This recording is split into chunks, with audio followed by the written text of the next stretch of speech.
বাংলাদেশের নোয়াখালীতে ভয়ঙ্কর কাণ্ড, হিন্দুরাই নিজেদের মন্দিরে আগুন লাগানোর ঘটনা। সেই ঘটনা সামনে এসেছে, আর এই ঘটনা প্রকাশ্যে আসতেই একেবারে চক্ষু চড়ক গাছ সবার। জানা যায় স্থানীয় একটি হিন্দু বাড়ির মন্দিরে আগুন লাগে। জানা যায় ওই বাড়ির এক যুবক ঘটনার দিন স্থানীয় একটি দোকান থেকে কেরোসিন তেল কিনে বাড়ি যায়, তারপরেই এই ঘটনা ঘটে। দোকানদার মোহাম্মদ হোসেন তিনি কি বলেছেন শোনাবো আপনাদের।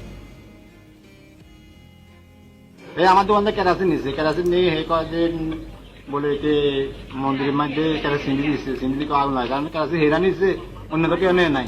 হে নিচ্ছে কেরাসিন, হে নিয়ে হেরা আগুন লাগে। দুইটা কেরাসিন নিচ্ছে, দুইটা কেরাসিন নিয়ে এই মন্দির চারি পাশে দিই যখন হে কয় যে মানুষের দিচ্ছে দিয়ে চলে গেছে। এটা মিথ্যা কথা। আমরা তো হ্যাঁ বাচ্চুটা ছেলে আর যখন না হে নিচ্ছে অন্য কেউ নেই, হে লাগা দিচ্ছে, লাগা দিয়ে অন্য মানুষের নাম করতেছে। কার নাম বলছেন? মুসলমানরা আছে, মুসলমানরা আয় লাগা দিয়ে চলে যায়, বুঝছেন না? লোকেরা এরকম কথাবার্তা কেরাসিন নি লাগা দিয়ে মানুষের নাম কর, না না সালিশ হয় না, মানে একটু পরিস্থিতিটা একটু শিথিল হইলে। যদিও এই নিয়ে ওই যুবককে জিজ্ঞাসা করা হলে উঠে আসে অন্য তথ্য। সে জানায় সে বোতলে করে কেরোসিন তেল কিনে আনে, কোনোভাবে বোতলে ছিদ্র ছিল বা বোতলে ফাঁক হয়ে যায়, আর তা থেকে কেরোসিন তেল বাইরে এসে কোনোভাবে পড়ে যায়, যা থেকে বিপত্তি ঘটে। অভিযুক্ত যুবক তিনি কি বলছেন শোনাবো আপনাদের। আমাদের লাঠির ঘরে উলি ধরছে আর কি, ঠিক আছে। এবং তো আমার আম্মু বলছিল যে কেরোসিন তেল নিয়ে আসার জন্য, তো আমি আনছি। আমাদের পার্শ্ববর্তী হোসেন মিয়ার যে দোকানটা, ওই দোকান থেকে আমি আনছি। তো হয়তো আনার সময় হয়তো আমার বোতলে হয়তো ছিদ্র ছিল বা যেটাই হোক, হয়তো পড়তে পারে, ঠিক আছে। কিন্তু হয়তো আমি জানি না। কিন্তু পরবর্তীতে 8:30 বা 9টার দিকে যখন এটা গন্ধটা বেরোচ্ছে, আমি আসলে ওই খেয়ালের ভুলে জিনিসটা আমার গার্ডিয়ানকে জানাইতে ভুলে গেছি, ঠিক আছে। পরবর্তীতে হয়তো আমার আম্মু যখন কেরোসিন তেল আমাদের লাঠির করে যখন দিতে গেছে, তখন আমার আম্মু বলতেছে যে এর কেরোসিন তো আমরা আনছি, কিন্তু আমরা তো বলতে তো ভুলে গেছি। তো এই হচ্ছে বিষয়। তবে আমরা সবাই ভালো আছি, আমাদের কোনো অসুবিধা নেই। আমাদের পাড়া প্রতিবেশীরা যারা আছে সবাই আমাদেরকে অনেক সহযোগিতা করে, সবাইকে আমরা ডাকলে আমাদের ডাকে সাড়া দেয়। আমরা ভালো আছি, এটা নিয়ে আসলে কোনো বিভেদ নাই। সরকারি কলেজে আমি অনার্স ফাইনাল ইয়ারে পড়াশোনা করতেছি, অ্যাকাউন্টিং এর উপর আমি অনার্স করতেছি। দিকেও কেরোসিনটা লেগেছিল। তো আমরা ধারণা করতেছি যে আমার বোতলটা কোনোভাবে হয়তো ফাটা ছিল বা কিছু ছিল, এই জন্য হয়তো। এদিকে এই ঘটনাকে দুর্ঘটনা বলেই দাবি বাড়ির বাসিন্দা মুরারি মোহন সাহার। তিনি বলেন এটা ভুলবশত হয়েছে, কেরোসিন তেল কিনতে গিয়ে পড়ে গেছে, আমরা ক্ষমা প্রার্থী, আমাদের এখানে হিন্দু মুসলমানের কোনো সমস্যা নেই। মুরারি মোহন সাহা তিনি কি বলছেন শোনাবো আপনাদের। আমার ভাতিজা রিদম সাহা ওরফে যখন তার জীবনে প্রথম কেরোসিন তেল আনতে গিয়ে মন্দিরের সামনে হয়তো কয়েক ফোঁটা কেরোসিন তেল পড়ছে, জীবনের প্রথম কেরোসিন তেল আনতে গেছে, সে কখনো কেরোসিন দেখে নাই। লাঠিতে উলিয়ে ধরছে, উলির জন্য কেরোসিন তেল আনতে গেছে। তার স্মরণ শক্তি ছিল না যে সে যে কেরোসিন আনছে। হয়তো অনেক সবাই আমরা বলতেছি যে কেরোসিনের গন্ধ, কেরোসিনের গন্ধ। তখন আমাদের পাড়ার বাড়ির সামনে একজন লোক ছিল চৌধুরী মিয়া, ওনারে ডাকিয়ে নিয়ে রাখাইছে। তারপরে আস্তে আস্তে প্রচারে গেছে। পরের দিন যখন সকালবেলা সে আপনার এই উলিতে যখন কেরোসিন তেল দিতে গেছে, তখন এর মনে পড়ছে যে এর কেরোসিন তেল তো আমি এনেছি।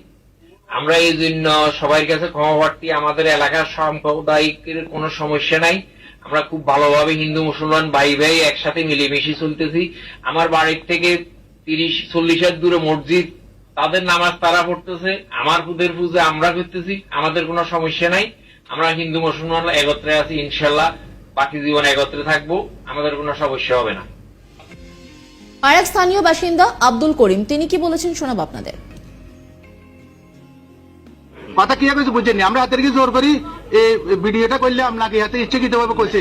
হাতে এখানে হিন্দু সম্প্রদায়ের অনেক লোক ছিল, তো তখন এরকম মোকাবিলে এমনকি হিন্দুরে কয়েকজন হাতের মারতে চাইছিল। খান কিন্তু তুই আমরা এখানে বহুত ভালো আছে, তুই খান কিন্তু এখানে বেদার লাগাই রে, হিন্দু মুসলমানের ভিতরে কাটাকাটি লাগাই এই কথা মানে হিন্দু এরা অনেকে আমরা কাছে যারা মারিবে সব নেবেন, অপেক্ষা করেন। অপেক্ষা করেন পরিস্থিতি একটা শিথিল হোক, এরপর আমরা এত উপযুক্ত বিচার করব। এখন আমরা হাতের লাগে উল্টা পুল্টা করে যেতে মানে মাইয়ে বেদা লেবো, কথা বুঝেন না? এই বিষয়ে আমরা সবারই নিয়ে হাতের বিচার হইব। বাড়ির বাসিন্দা কি বলছেন শোনাবো আপনাদের। আসার পর তো এক বাড়িতে ঢুকলাম, এরা বললো যে আপনাদের মন্দিরে আগুন লাগাতে আপনি কিছু জানেন কিনা। এইটার দোকানে নাকি সালিশ হয়েছে, মেম্বাররা আসিল, আপনার বাড়ির যখন পোলাটা নাকি দোকান থেকে কেরোসিন আনি এই ঘটনাটা ঘটাইছে, আর মেম্বারে এটা চাপা দিয়ে দিয়েছে। আমি এটা পর্যন্ত জানছি, এরপর আমি কারো কাছে জিজ্ঞাসাবাদ করি না এই আর কি। আমি গত এক সপ্তাহ বাড়িতে অনুপস্থিত। এই ঘটনা যেমন আপনারা তো হিন্দু মুসলিম দীর্ঘদিন থেকে সৌহার্দ্যপূর্ণ পরিবেশে না, তা তো আছেন। সেগুলো তো- এই ঘটনার পরে তো যেমন বেশি জানাজানি হইতো, আপনি একটা সাম্প্রদায়িক না, একটা হইতো। এটা আপনি মানে কি মনে করেন এটা হওয়া না, এগুলো হওয়া উচিত না। আমরা এখানে দীর্ঘদিন যাবৎ হিন্দু মুসলমান কোনো প্রকার সমস্যা নেই, আমরা সম্প্রীতির মধ্যে আমরা বসবাস করতে পারি। এখন এগুলো ঘটনাটা কিসে, আমরা এগুলো ব্যাপারটা একটু দেখবেন। এখন মানে ঘটনাকারী কি, এখন কাকে এটার সাথে জড়াইব, এগুলো আপনারা একটু দেখবেন।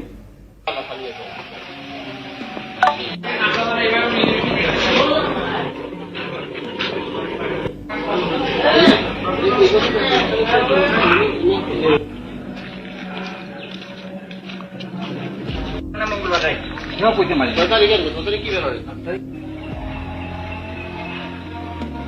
হ্যাঁ।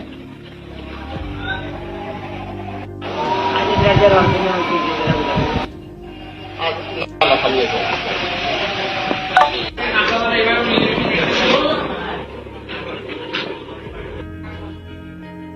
বেশ কিছুদিন ধরে জ্বলছে বাংলাদেশ, বিভিন্ন জায়গা থেকে বিভিন্ন খবর সামনে আসছে। কোথাও মন্দির পুড়িয়ে দেওয়ার ঘটনা, তো কোথাও গণভবন দখল, বিভিন্ন খবর সামনে এসেছে। এবার যে ছবিটা দেখা গেল যে হিন্দুর মন্দির নাকি হিন্দুর পুড়িয়ে দিচ্ছে, কিন্তু বিষয়টা তেমন নয়। আসলে তিনি কেরোসিন তেল বাজার থেকে কিনে এনেছিলেন, কিন্তু কিভাবে সেই তেল পড়ে গেছে তা তিনি নিজেও জানেন না। সেখান থেকেই এই দুর্ঘটনা। অভিযুক্ত যুবক কি বলছেন শোনাবো আপনাদের। আমাদের লাঠির ঘরে উলি ধরছে আর কি, ঠিক আছে। এবং তো আমার আম্মু বলছিল যে কেরোসিন তেল নিয়ে আসার জন্য, তো আমি আনছি। আমাদের পার্শ্ববর্তী হোসেন মিয়া যে দোকানটা, ওই দোকান থেকে আমি আনছি। তো হয়তো আনার সময় হয়তো আমার বোতলে হয়তো ছিদ্র ছিল বা যেটাই হোক, হয়তো পড়তে পারে, ঠিক আছে। কিন্তু হয়তো আমি জানি না। কিন্তু পরবর্তীতে 8:30 বা 9টার দিকে যখন এটার গন্ধটা বেরোচ্ছে, আমি আসলে ওই খেয়ালের ভুলে জিনিসটা আমার গার্ডিয়ানকে জানাইতে ভুলে গেছি, ঠিক আছে।